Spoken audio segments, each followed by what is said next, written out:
Capital structure എന്താണെന്ന് എല്ലാവർക്കും അറിയാമായിരിക്കും അല്ലേ? ഈ ക്യാപിറ്റൽ സ്ട്രക്ചർ ഒരു ഓർഗനൈസേഷന്റെ മാർക്കറ്റ് വാല്യൂ ഡിറ്റർമൈൻ ചെയ്യുന്നതിൽ പങ്കുവഹിക്കുന്നുണ്ടോ പങ്കുവഹിക്കുന്നില്ലേ? ഇതൊരു പ്രധാനപ്പെട്ട ചോദ്യമാണ്. ഇതുമായി ബന്ധപ്പെട്ട് ഒട്ടനേകം തിയറികളുണ്ട്. അതിലേറ്റവും പ്രധാനപ്പെട്ട തിയറിയാണ് മോഡിഗ്ലാനി മില്ലറും മുന്നോട്ടേക്ക് വെച്ച relevance and irrelevance theory.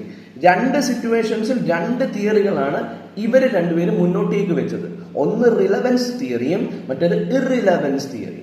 Irrelevance theory കുറെ അധികം അസംഷൻസിന്റെ ബേസിസിലാണ്.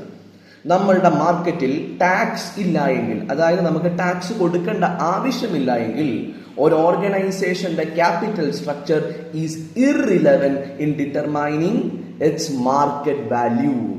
അതാണ് മോഡിഗ്ലാനി മില്ലറിന്റെ ഇർറിലവൻസ് തിയറി മുന്നോട്ടേക്ക് വെക്കുന്നത്.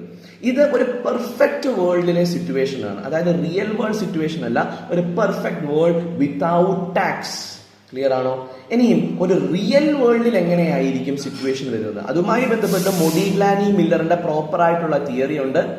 ഒരു റിയൽ വേൾഡിൽ, ടാക്സ് ഉള്ള ഒരു വേൾഡിൽ ശരിക്കും capital structure determines an organisations market value. പ്രധാനമായിട്ടും ഡെറ്റിനായിരിക്കും പ്രാധാന്യം അവർ കൊടുക്കുക. ക്ലിയർ അല്ലേ? സോ ഇതിനെയാണ് Modigliani Miller theory related to capital structure എന്ന് പറയുന്നത്. ഇതിനെപ്പറ്റി ഡീറ്റെയിൽഡായി മനസ്സിലാക്കുന്നതിനും ടെക് PSCയുടെ പുതിയതായി ആരംഭിച്ച ബാച്ചിലേക്ക് ഏവരും ജോയിൻ ചെയ്യുക.